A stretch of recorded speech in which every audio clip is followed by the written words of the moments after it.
কই গো আইনতিকার স্কুলে টিউশনির ফিস দাও। কত? ওই তো টিউশনির 800 টাকা আর স্কুলে 1500 টাকা। আইনতিকা তোর বাবা মনে হয় টাকার কথা শুনে অজ্ঞান হয়ে গেছে, যা জলের বোতলটা নিয়ে আয়।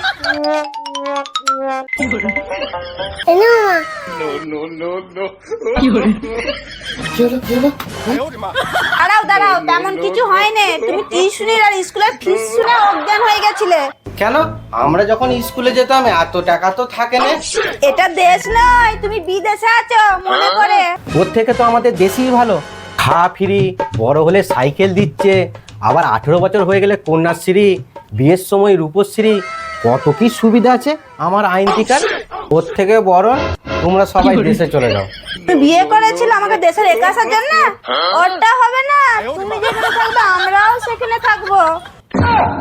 শালা পাটার কোট ফাটছে আর ঢাকি বাজনা বাজাচ্ছে, সেই হাল হয়ে গেছে আমার। তুমি যে দেশের কথা বলছো ওটা সরকারি স্কুল, আর তোমার মেয়ে পড়ে ইংলিশ মিডিয়ামে। এটা আবার কি? আমি তো একটাই স্কুলে গেছিলাম, সেখানে তো সব রকমই পড়াতো। কিছু বুঝতে পারছো না তো? তোমার মেয়ে কি বলছে শোনো এবার। What is your name? বুঝতে পারলে কথাটা? ওটা তোমার নাম জিজ্ঞাসা করলো, ওই জন্যই স্কুলে যেতে হয়।